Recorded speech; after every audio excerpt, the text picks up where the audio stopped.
रानीगंज के Bansra Urdu pre primary school में हाल ही में चोरी की एक घटना घटित हुई, जिसमें चोरों ने लोहे का एक गेट, 7 बोरी सीमेंट और एक ड्रम चुरा लिया था। स्कूल के प्रिंसिपल ने इसकी शिकायत दर्ज कराई। इसके बाद कल पंजाबी मोरफाणी के आईसी मानव घोष के नेतृत्व में पुलिस ने अपराधियों को धर दबोचा और इनके पास से चोरी किए हुए सारे सामान भी बरामद कर लिए। इस संदर्भ में पत्रकारों को जानकारी देते हुए रानीगंज थाने के आईसी सुदीप दास गुप्ता ने बताया कि उर्दू प्री प्राइमरी स्कूल में चोरी की एक घटना घटी थी, जिसके बाद स्कूल के प्रिंसिपल ने पुलिस में शिकायत दर्ज कराई थी। पंजाबी और फाणी के आईसी मानव घोष के नेतृत्व में पुलिस ने तुरंत कार्रवाई करते हुए मामले की जांच शुरू कर दी और 2 लोगों को हिरासत में लिया और उनके पास से 7 बोरी सीमेंट और चोरी किए हुए और भी कई सामान समेत ड्रम बरामद किए। इसके बाद उनसे पूछताछ की गई और एक घर में दबिश डालकर लोहे का गेट भी बरामद कर लिया गया। गिरफ्तार आरोपियों के नाम है शंभू सिंह और रंजीत केवड़ा। शंभू सिंह मंगलपुर का निवासी है, वहीं रंजीत केवड़ा बांसड़ा का निवासी है। सुदीप दास गुप्ता ने बताया कि अब तक इस मामले में 3 अपराधियों की गिरफ्तारी हो चुकी है। पकड़े गए आरोपियों को लेकर आज पुलिस स्कूल पहुंची और उस पूरी घटना का पुनर्निर्माण किया। पंजाबी मोरफाणी के आईसी मानव घोष और उनकी पूरी टीम की तारीफ करते हुए सुदीप दास गुप्ता ने कहा कि यह पुलिस की एक बहुत बड़ी कामयाबी है। এই মুহূর্তে আমরা চলে এসেছি 278 নম্বর বিধানসভা রানীগঞ্জের পঞ্চায়েত এলাকা বাঁশড়াতে, যেখানে আপনাদেরকে সরাসরি আমাদের ক্যামেরার মাধ্যমে দেখাবো বাঁশড়া উর্দু প্রি প্রাইমারি স্কুলে মানে কিছুদিন ধরে চলছিল নিউ কনস্ট্রাকশনের বিল্ডিংয়ের কাজ। ঠিক আছে, নিউ কনস্ট্রাকশন বিল্ডিংয়ের কাজ। তারপর এখান থেকে আমরা এমনটাই জানা যাচ্ছে তারপর এখানে ঘটে চুরির ঘটনা। এখানে ঘটে চুরির ঘটনা কোথায়? ব্যাক সাইড স্কুলে যেখানে নিউ কনস্ট্রাকশন হচ্ছে তার ব্যাক সাইড থেকে মানে চোরেরা এসে পড়ে ভেতরে। এখানে মানে যেরকমটা জানা যাচ্ছে ভেতরে তালা ভেঙে ভেতরে ঢুকে এখানে মানে কিছু মেটেরিয়ালস যেমন 7 বস্তা সিমেন্ট, একটি লোহার গেট এবং কনস্ট্রাকশনের সামগ্রী কিছু সেগুলো চোরেরা চুরি করে নিয়ে যায়।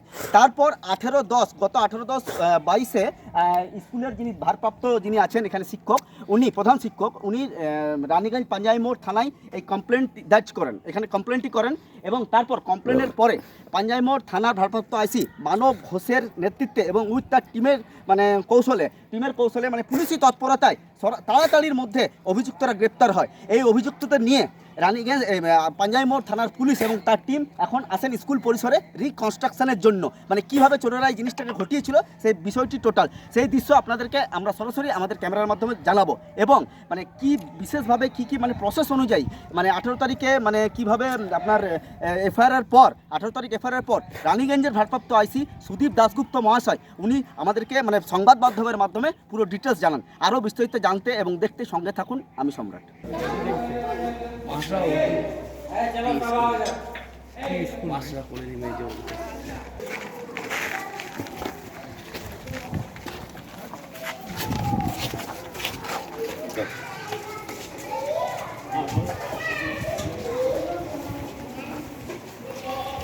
এই রাস্তা থেকে ঢুকে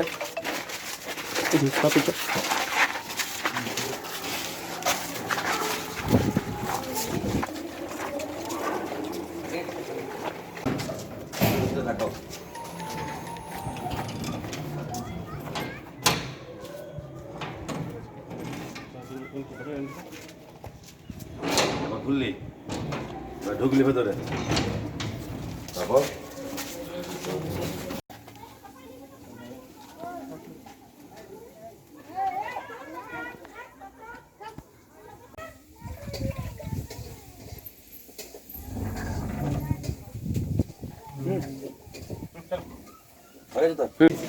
আর গেটটা ওইখানে গেটটা ছিল জঙ্গলে জমা করলে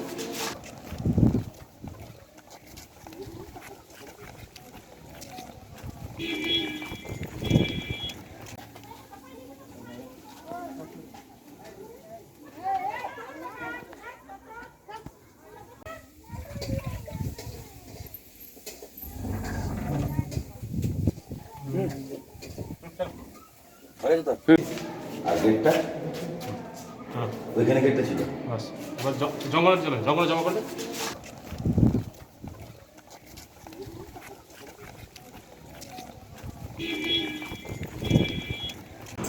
বাঁশড়া উর্দু এফপি স্কুলে হেডমাস্টার মশাই একটি কমপ্লেন করেন যে ওনার বিল্ডিংটি নতুন করে তৈরি হচ্ছে, স্কুল বিল্ডিং সরকারি গ্র্যান্টে। সেখান থেকে একটা লোহার দরজা, 7 বস্তা সিমেন্ট কিছু প্লাস্টিকের জলের ড্রাম রাত্রিরে চুরি হয়ে যায়। তা ঘটনা তো আমরা কেস করি এবং তদন্তে নামে পাঞ্জাবিমোড় থানা পুলিশ ফাঁড়ি। তা পাঞ্জাবিমোড় ফাঁড়ি আইসি মানব ঘোষ এবং তার টিম দুজনকে অ্যারেস্ট করে প্রথমে ঘটনা তদন্তে নেবে এবং তাদের থেকে প্রথমে 7 বস্তা সিমেন্ট এবং জলের ড্রাম রিকভারি হয় এবং তারপরে একজন আসামির বাড়িতে রেড করে তার বাড়ির পেছনে মাটি খুঁড়ে লোহার দরজাটি উদ্ধার করে। খুব কমেন্ডেবল একটা কাজ করেছে এবং আমি পাঞ্জাবিমোড় ফাঁড়ির বড়বাবু এবং তার টিমের প্রত্যেকজনকে তার জন্য ধন্যবাদ এবং জানাচ্ছি এত ভালো কাজের জন্য। এবং আমরা কন্টিনিউয়াসলি ভালো কাজ বা এই চুরি আটকানোর জন্য যা যা করার আমরা ইচ্ছা নিই। যাই হোক, দেখা হচ্ছে আরও কেউ ইনভলভ ছিল কিনা, ইনভেস্টিগেশন চলছে এখন। দুজনকে এবং আগে একজনকে, টোটাল 3 জনকে অ্যারেস্ট করা হয়েছে। बाकी आरो दले আছে কিনা সেটা দেখা হচ্ছে। ওটাই আমরা रिकवरी করেছি। तो क्रिमिनल के लिए हम लोग बोले थोड़ा गार्ड उड रखिए उधर, देखिए उन लोगों का भी ये है, छोटा स्कूल है, ठीक है, हम लोग नज़र रख रहे हैं ऐसे घटना ना घटे। Sir Bashtala free primary FP school এবং স্যার যারা মানে এরাও বাঁশতলারই ছেলে, বাঁশতলা লোকাল বাসিন্দা। Bashtala Urdu FP school. ধন্যবাদ। रानीगंज से सम्राट दास की रिपोर्ट, पीवीटीवी न्यूज़। शुक्रवार को पांडवेश्वर राणा क्षेत्र के सोनपुर बाजारी गांव में पुलिस ने इलाके की तलाशी ली और घेराबंदी किया। सोनपुर गांव के क्षेत्र में कोयला की तस्करी रोकने के प्रयास में सीआईएसएफ जवानों को बाधाओं का सामना करना पड़ा। स्थानीय सूत्र के अनुसार रात करीब 10:30 बजे ईसीएल के एक डंपर सोनपुर बाजारी के नए सीएचपी से कोयला लेकर जा रहा था। पीछे सीआईएसएफ का एक मोबाइल वाहन भी था। उसी वक्त कुछ लोग चोरी का कोयला नेशनल हाईवे पर ले जा रहे थे। मामला सीआईएसएफ के संज्ञान में आते ही तस्करों का पीछा करने लगे। पकड़े जाने के बाद तस्करों और सीआईएसएफ के बीच झड़प हो गई।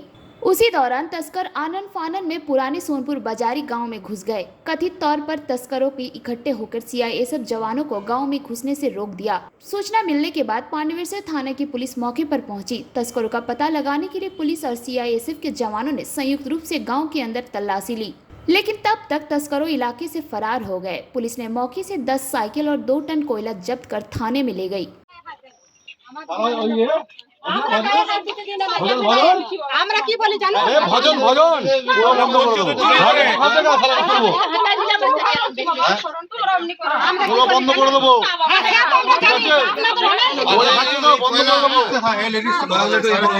सारे का नाम जानता है, तुम जानते हो?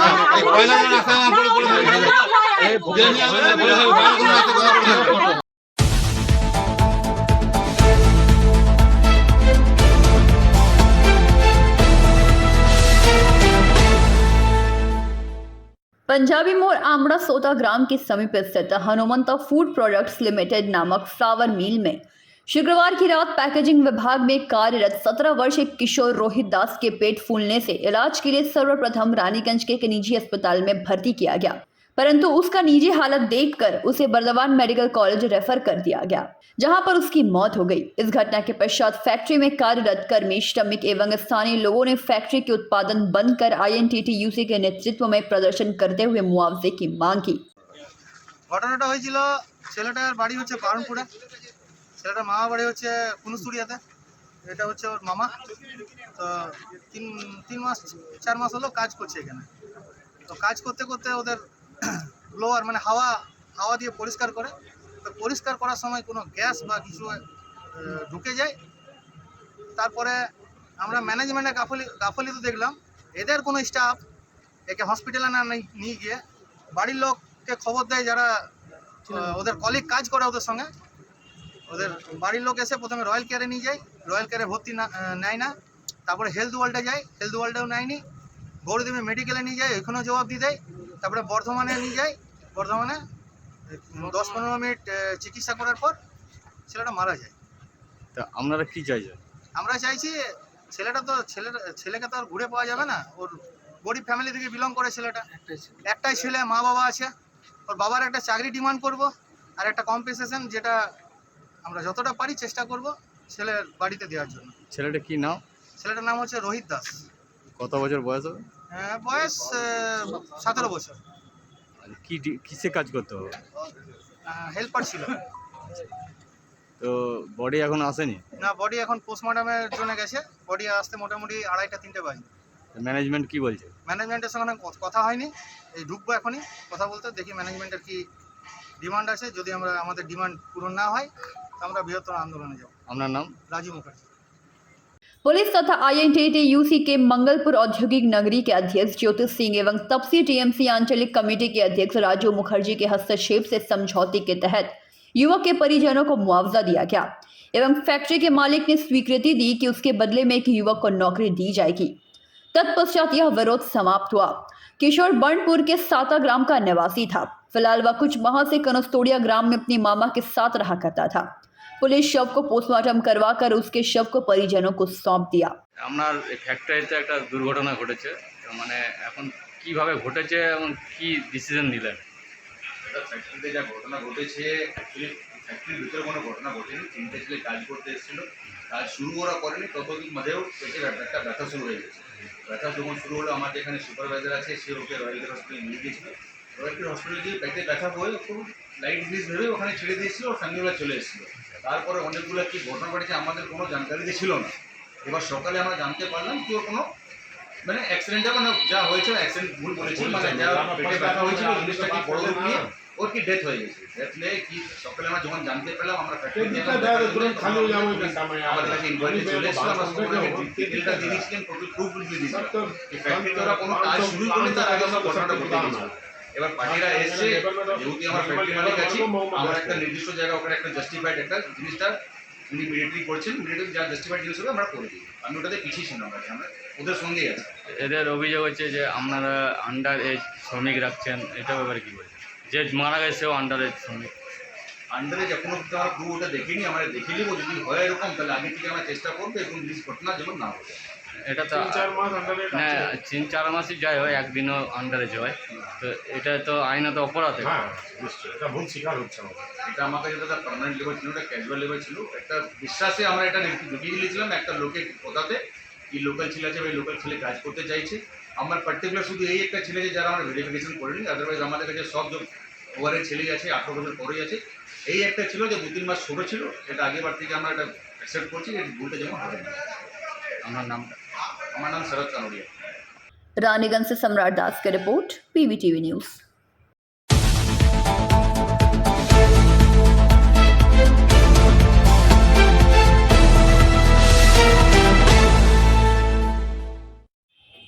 बीते मंगलवार की रात को बालू से लदे डंपर का धक्का लगने के कारण चतरा मोड़ के समीप बिट्टू सिंह और विदेशी देव घरिया की मौत हो गई थी। इसके बाद से ही ओवरलोडिंग बालू ढुलाई के खिलाफ अग्निमित्रा पाल प्रखर रूप से इसका विरोध कर रही हैं। शुक्रवार की शाम अग्निमित्रा पाल मृतक बिट्टू सिंह के घर पहुंचकर उनके परिजनों से मुलाकात की। इसके बाद चित्रा मोड़ के समीप धरना प्रदर्शन भी दिया। वहीं शनिवार की सुबह को इस दुर्घटना में असामयिक काल के गाल में समाये विदेशी देव घरिया के घर भी पहुंची। वह विदेशी देव घरिया की तस्वीर पर माला पहनाकर उन्हें श्रद्धांजलि अर्पित की। उसके बाद विदेशी देव घरिया की पत्नी, बच्चे और उनके बड़े भाई राजेश देव घरिया के साथ बातचीत की। इस दौरान अग्निमित्रा पाल ने उनके साथ खड़ा रहने का आश्वासन दिया। वहीं मीडिया से मुखातिब होते हुए अग्निमित्रा पाल ने कहा कि अवैध बालू ढुलाई के कारण 3 दिन पहले 2 युवकों की मौत हो गई थी। কি করতে এসেছেন? আমি এখানে এসেছিলাম বিদেশ ভাইয়ের বাড়িতে, বিদেশের দাদা রাজেশ। এখানে এসেছি, আপনারা জানেন যে 3 দিন আগে আমাদের আসানসোলের মেন যে বানপুর রোড, সেখানে বিদেশ এবং বিট্টু দুজন একটা মোটরসাইকেলে যাচ্ছিল, অত্যন্ত আস্তেই চালাচ্ছিল, এবং পিছন থেকে একটা বালির ডাম্পার এসে পিষে দিয়ে চলে যায়। আমি ভেবেছিলাম বোধহয় স্পট ডেড, কিন্তু আমি এখানে এসে শুনছি যে বিদেশের প্রাণ ছিল এবং 5 ঘন্টা বিদেশ লড়াই করেছে বাঁচার জন্য। পুলিশ নিয়ে গেছিল আসানসোল গভর্নমেন্ট হসপিটালে। খবর পায় ওর ভাই, ওর দাদা 1:30টার সময়, 1:45টার সময়। 1:45 থেকে সকাল 5টা এসডি হসপিটালে, সরকারি হাসপাতালে বিদেশকে রাখা হয়েছিল। বারবার এরা বলেছে যে রক্ত পেচ্ছাপ করছে, ওর পেটে যন্ত্রণা করছে, বারবার দেখাচ্ছে, কিন্তু ডাক্তারবাবুরা এত উদ্ধত, তারা বলেছে যে আপনার কাছ থেকে জানতে হবে যে পেশেন্টের কি হয়েছে। এটা পেটের ব্যাপার নয়, এটা মাথার ব্যাপার, মাথা থেকে ব্লিডিং হচ্ছে। অথচ বিদেশের জ্ঞান ছিল, সে কথা বলেছে তাদের সাথে, তার স্ত্রীর সাথে 5 ঘন্টা সে লড়াই করেছে। তারপরে যখন 3 ঘন্টা, তারপরে যখন 5টার সময় এসডি হসপিটাল রেফার করে দেয়, তারা যখন অ্যাম্বুলেন্সে নিয়ে বেরোয়, রাস্তায় তার মৃত্যু হয়। গৌরীদেবী হাসপাতাল পৌঁছতে পৌঁছতে তার মৃত্যু হয়। আমার কথাটা হচ্ছে, এক তো হচ্ছে এই অবৈধভাবে বালি উঠিয়ে রাত্রি 10টা থেকে ভোর 5টা অবধি যে ট্রাক যাচ্ছে, এই ট্রাক আমার লোকালিটির মধ্যে দিয়ে যাবে না। কারণ কে গ্যারেন্টি নেবে যে আজকে বিদেশ আর বিট্টুর মারা গেছে, খুন করা হয়েছে, আর 2 দিন বাদে আরেকজন হবে না, আরেক বিদেশ হবে না, আরেক বিট্টু হবে না? কে জানে? তার গ্যারেন্টি কি প্রশাসন নেবে? ট্রাক ড্রাইভাররা লোডিং, সমস্ত ট্রাক ড্রাইভার মদ খেয়ে থাকে, বেশিরভাগ ট্রাক ড্রাইভার, এটাই তাদের কালচার। মদ খেয়ে স্পিডে গাড়ি চালিয়ে তারা ওই নো এন্ট্রি ওঠার আগে তারা পৌঁছবে, এরকম তাদের তাড়া থাকে। প্রাণ দুটো তো চলে গেল। আর সরকারি হাসপাতাল 3 ঘন্টা ধরে তারা কেন পেশেন্টকে আটকে রেখেছিল? তারা যদি, তাদের ডাক্তারবাবুদের যদি সেই ক্ষমতা না থাকে বোঝার যে তার পেটের প্রবলেম না তার মাথার প্রবলেম, 3 ঘন্টা পেশেন্টকে, এইরকম পেশেন্টকে ধরে বেঁধে আপনারা 3 ঘন্টা ওয়েস্ট করে তারপর পেশেন্টকে রেফার করছেন। इस तरह का अमानवीय व्यवहार का परिचय देते हुए विदेशी देवघरिया परेशानियों को नहीं समझा। उन्हें 5 घंटे के बाद गौरी देवी अस्पताल के लिए रेफर किया गया, लेकिन दुर्भाग्यवश रास्ते में ही विदेशी देवघरिया की मौत हो गई। मैं चाहती हूं कि दोनों मासूमों को इंसाफ मिले।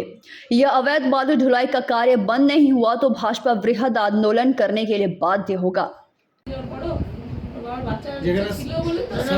40 चल रहा प्रेशर, तब तक वो अब डॉक्टर করে আপনি নরমাল বলছেন কি করে যখন 40 আর 70 হয়ে গেছে? এটা তো এরকমই জীবন থেকে সব কিছু সরে গেছে। एक्चुअली वो ना दर्द से ना कंपाउंडर को एक बार गिरा दिया ना, हमरा दर्द से क्या करे, पेट में दर्द है, माथा का वो टेस्ट कर তোমাদের সেই সময়তে বন্ড সই করিয়ে প্রাইভেট হাসপাতালে ছিল, স্ক্যান করা দরকার নেই স্যার। না বন্ড সই করি আমি আমার লোককে নিয়ে যাব, আমার পরিবার লোক।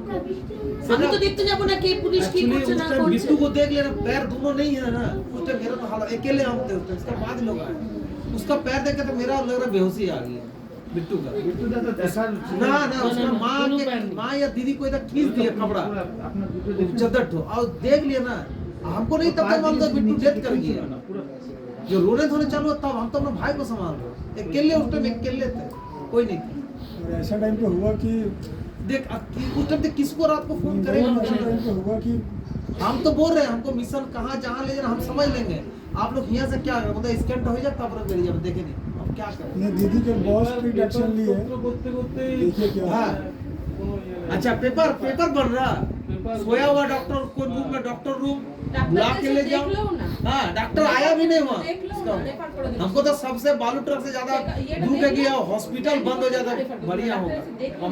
गवर्नमेंट का नाटक है हॉस्पिटल। दीदी को बताइए सारा गवर्नमेंट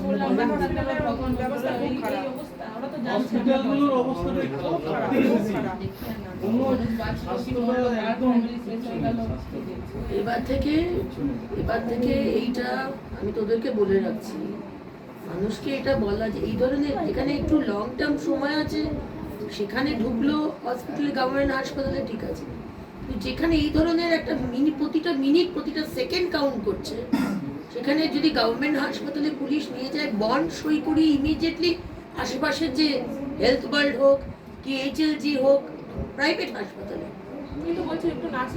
5 ঘন্টা সে সময় দিয়েছে, 5 ঘন্টা। আমরা 4টা 15 যখন রেফার লিখছে, 4টা 15 থেকে অ্যাম্বুলেন্স করতে 5টা বাজতে 10-এ বেরিয়ে গেছি। ও আমার ভাগ্নে জায়বু নিয়ে বেরিয়ে গেল, আমি পিছন থেকে গাড়ি নিয়ে বেরিয়ে গেলাম। আমরা পৌঁছে গেছি 6টা বাজতে 5-এ, কত তাড়াতাড়ি গেছি। গৌরী দেবী নিচ্ছিল না, বলো না আমি নিতে পারবো না, তখন পেপার শো করাতে, তারপরে ডাক্তার ওখানে ঘুমাচ্ছিল কিনা যাই না, 15 মিনিট পরে এসে বলছে না नहीं जान चला गया। अब तब उसका 15 मिनट पहले उसका बीवी से उसका बात हो रहा था। पहुंच के बात हो रहा अब हम दूसरा गाड़ी में था, अपने ड्राइव कर जा रहे हैं। जब बोला ना था अब रिटर्न आने के लिए सोच रहा ड्राइवर कहाँ से पहुंचे, गाड़ी तो चल नहीं रहा। অস্থির হয়ে যাচ্ছে, ব্যথায় তখন ছটফট করছে। গভর্নমেন্ট হসপিটাল মানে কোনো কিছুই করেনি, কিছু ঘৃণা आ गई, घृणा आ गई। রাতে अब बोल रहा दादा আমার পেট ব্যথা করছে, আমার পেটটা দেখুন কোচে ওটাতে ই হয়ে আছে না, ওই জন্য পেটে ব্যথা করছে। बोलता कमर सोई नहीं पा रहा, ऐसे स्कैन में चला ऐसे कर रहा है, ऐसे कर रहा है, मतलब कुछ तो प्रॉब्लम होगा, वो तो देख लीजिए। আমাদের কিন্তু ইমিডিয়েটলি গভর্নমেंट হসপিটাল ঘেরাও गवर्नमेंट हॉस्पिटल एकदम आसनसोल से संतोष मंडल की रिपोर्ट, पीवीटीवी न्यूज।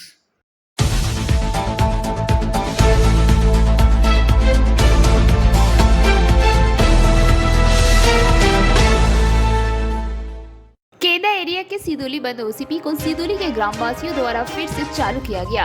इस दौरान ग्रामवासी असीम कुमार बावरी ने कहा कि पिछले कुछ दिनों से सिदुली पैंच ओसीपी बंद था, क्योंकि सिदुली ग्रामवासियों की कुछ मांगे थी जो ईसीएल प्रशासन सुन नहीं रही थी। इसलिए ओसीपी के पैंच का कामकाज भी सिदुली वासियों ने बंद कर दिया था। अब ईसीएल हमारी सारी मांगों को पूरा करने की लिखित दे चुकी है, इसलिए हम लोग खुद नारियल फोड़कर ओसीपी को फिर से चालू कर दिए हैं। साथ ही उन्होंने कहा कि ये मामला पहले ही खत्म हो चुका था, लेकिन कुछ दलालों के कारण मामला खत्म नहीं हो रहा था। लेकिन हम लोगों ने ईसीएल प्रशासन से कह दिया था कि आगे से अगर कुछ ईसीएल ग्रामवासियों के साथ कहना होगा तो कुछ भी फैसला करने से पहले हमारे सामने बात को रखना होगा। मोदी भाषण मारा यहाँ पर 1 साल से ऊपर से ये ओसीपी बंद है। कुछ दिन पहले आप लोग यहाँ आकर बंद किए, फिर आज हठात देख रहे चालू हो रहा। इसका कारण क्या? कारण देखिए, 1 तारीख को जो पूरा सिदुली बासी मिल के जो बंद हुआ था, ठीक है, ये हुआ बंद। और मैनेजमेंट से कल हम लोग 7 बजे बैठ के मैनेजमेंट साथ हम लोग जो दिए थे कॉपी, 5 को एग्रीमेंट मैनेजमेंट मान लिया। सोमवार को चाहे मंगलवार को हम लोग को रिसीव मिल जाएगा। और जो सिदुली वासी जो मैंने एक साथ रहने के लिए, एक साथ पुनर्वासन और जो बोले थे सब कुछ ईसीएल एग्रीमेंट हो गया हम लोगों से। क्या क्या डिमांड था आपको? डिमांड देखिए यही था, सबको पुनर्वासन देने होगा, ठीक है, पहले टाइटल होल्डर को, उसके बाद नया टाइटल जो है उसको भी मिलेगा। और हमारा जो ग्राउंड जो बना रहा था वो ग्राउंड भी जल्दी बन जाएगा। और हम लोग के साथ जो बोले थे मैनेजमेंट का, यही हम लोग को मुद्दा ज़्यादा था, जे हर पड़ा में जाके मैनेजमेंट बात करें, कोई दलाली नहीं रहेगा, दलाली कमेटी कोई नहीं रहेगा। मैनेजमेंट खुद जाके बात करे, मियाँपाड़ा से करे, डोमपाड़ा से करे, बावरीपाड़ा से करे, तेलीपाड़ा से करे, माझीपाड़ा से करे, आदिवासी पाड़ा जितना है, door to door management directly बात करेगा, बुला के एकदम, ठीक है। यही हम लोग को जो मांग था यही। एजेंट साहब आप लोग को लिखित दिए हैं? एजेंट साहब से जो बात हुआ, सोमवार को एजेंट साहब रिसीव हम लोग को देगा। और पूरा सिदुली वासी को हम लोग कोई पानी में गिरा के 9-6 वाला हम लोग काम नहीं करेंगे। सबको सामने बात हुआ। मैनेजमेंट जिस दिन 1 तारीख के जो हम लोग बंद किए थे, पूरा सिदुली वासी मिल के, उस दिन मैनेजमेंट ऐसा तो नहीं है कि एक साथ 2-4 को बुला लिया, जनता का सामने एकदम आके वो अपना सबके सामने बोला क्या चाहिए नहीं चाहिए। फिर यदि कोई आंदोलन करे, बंद करे, तब उसके विरोध में आप क्या करेंगे? जो आंदोलन होगा बंद करेगा हमारा जो विधायक साहब है तापस बिनार जी, उनके पास सब कुछ ही लिए, उनको बोले भी है। और जो होगा मैनेजमेंट और विधायक साहब उसमें जो होगा, बाकी हम लोग तो है। आपका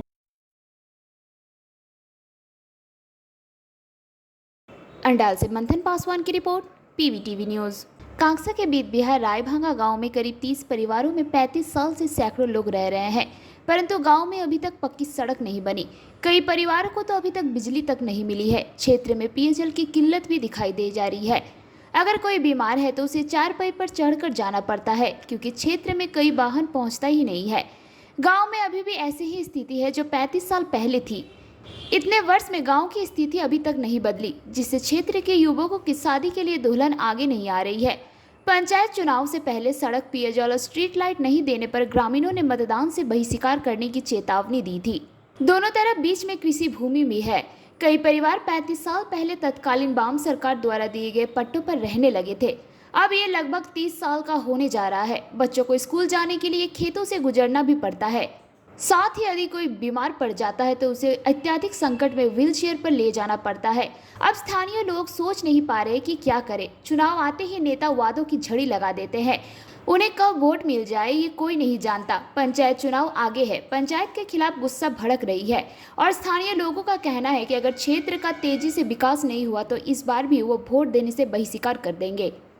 साथ ही इस विषय पर कांकसर ग्राम पंचायत सदस्य स्वपन सूत्रधर ने बताया कि स्थानीय लोगों की शिकायत को स्वीकार करते हुए कहा कि ये वास्तव में लंबी समय से चली आ रही समस्या है। उस क्षेत्र में कैसे शीघ्र सड़क का निर्माण किया जा सके इसकी व्यवस्था भी की जाएगी। কোনো জায়গা নাই, পঞ্চায়েত থেকে সব ঘুরে দেখে নিয়েছি। 35 বছর আগে থেকে বাস করছি আমরা। হ্যাঁ, আমি 12 বছর বয়স থেকে জায়গা কিনেছি। তখন থেকে আমরা মোটামুটি আমার 2 বছর কম 60 বছর বয়স হতে গেল, তখন থেকে বাস করছি। এখন কোনো রাস্তা পঞ্চায়েত আমাদের কেউ গ্রাহ্য করলে নাই না, কি করে আসবে? রাস্তা নাই, ঘাট নাই, কি করে যাবো? কান্দে করে ও রাস্তাকে নিয়ে যেতে হয়। হ্যাঁ, বিয়ে হয়েছে, ও রাস্তা থেকে এমনি আসতে হচ্ছে হেঁটে হেঁটে। গাড়ি নাই, ঘোড়ানো ঢুকবে কোন রাস্তা কোথায় না। এখন নতুন করে বিয়ে দিতে আসছে না। পঞ্চায়েত কি নেবে বলছে, রাস্তা নাই, আমরা কি করব? দেখবো করছে। সিপিএমও রাজনীতি গেল, আবার তৃণমূলও তাই ও করছে। আবার কে আবে সে কি জানবো? এই বয়কট আমরা ভোট আমরা কেউ দেবো না, আর কেউ দিতেও যাবো না। আমরা 50-60 ঘর আছি, আমরা কেউ যাবো না। কি নাম আপনার? সুনীল বাগদি। আমার উপযুক্ত দুটো ছেলে, আমার বিয়ে লাগছে না। কি জন্য? রাস্তা নাই, বিয়ে দেবো না। এই গ্রামে নেই, হ্যাঁ, রাস্তা নাই। এবার ছেলে আছে, মেয়ে আছে, তাহলে কি করব? ভবিষ্যৎ আমার ছেলেকে দিকে বিয়ে করছে না, তাহলে মেয়েদের বিয়ে কি করে হবে? রাস্তা মানে আমরা যখন সিপিএম থেকে নাই, আমাদের এখানে বহুত সমস্যা, রাস্তার জন্য অসুবিধা। স্কুলের ছেলে মেয়ে রাস্তায় যাওয়া আসা করতে পারে না। বর্ষার সময় জলে একটা জলে কেউ বাচ্চা ছেলে স্কুলের মধ্যে যেতে রাস্তার মধ্যে পড়ে যায়। তারপরে এদিকে পঞ্চায়েত যাওয়ার রাস্তা, এদিকে পঞ্চায়েত যেতে পারে না ভালো করে। সব গোটা গ্রামের লোক পেরে কিন্তু সব কাদায় পেরিতে হয়। কি বলে পঞ্চায়েত বলে যে প্রতি বছর হবে, এই ভোটের সময় বলে, ভোটের আগে বলে যে রাস্তা হয়ে যাবে। কোনোদিন পাই না। পঞ্চায়েতে আমরা 4 বা 5 বার দরখাস্ত করেছি, আমাদের কথা কোনো হ্যাঁ ঠিক আছে হবে রাস্তা আমরা দেখছি এই করে এই বলে 3-4 বছর কাটালো আমাদেরকে। 3-4 বছর আরো বেশি। 3-4 বছর তোমার কি বলে? ভোটের সময় আমরা ভোট দেবো না, বাইকট করে দেবো। কিভাবে থাকতে হয়? আমরা কিভাবে থাকতে? বর্ষাকালে একটু জলে পেরাই, পায়খানা তখন ধরনে চারিদিকে রাস্তা রয়েছে, এখন চারিদিকে পেরাইছি। আর বর্ষাকালে একটু জলে পেরোই। স্কুলে যায় কি করে ছেলে? স্কুলে ছেলেগুলো কি করে? ওই মারা নিয়ে যায়, জলে দিয়ে আসে। কাচার ক্যাঁকাই তো মারাই তো নিয়ে আসছে। दुर्गापुर से निमाई दास की रिपोर्ट, PVTV न्यूज़। पिछले दिनों राज्य के मुख्यमंत्री ममता बनर्जी द्वारा जलकुंभी शिल्प के जरिए रोजगार तलाशने की सलाह दी गई। मुख्यमंत्री सुझाव के बाद विभिन्न स्वनिर्भर समूहों के जलकुंभी से वस्तुओं बनाने में दिलचस्पी दिखाई थी। विभिन्न नदियों में जलकुंभी संग्रह कर हस्तशिल्प कला में जोड़ने का प्रयास शुरू किया गया। अनंत जलकुंभी हस्तकला शिल्पों में रोजगार दिलाने से पूरी तरह से सफल साबित हुई है। वर्तमान समय में दुर्गापुर के कई हैंडलूम शोरूम में जलकुंभी से बने हाथ पर्स, बैग, दीवार आकर्षक वस्तुओं का बिक्री की जा रही है, जो महिलाओं को आत्मनिर्भर बनाने एवं रोजगार दिलाने में सार्थक साबित हो चुकी है।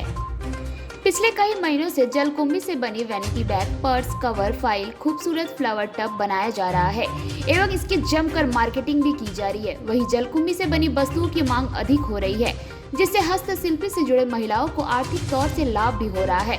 हस्तशिल्पी कर्मी सबनम खातून ने इस विषय में और भी कई बातें कही।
दुर्गापुर से निमाई दास की रिपोर्ट, PVTV न्यूज़।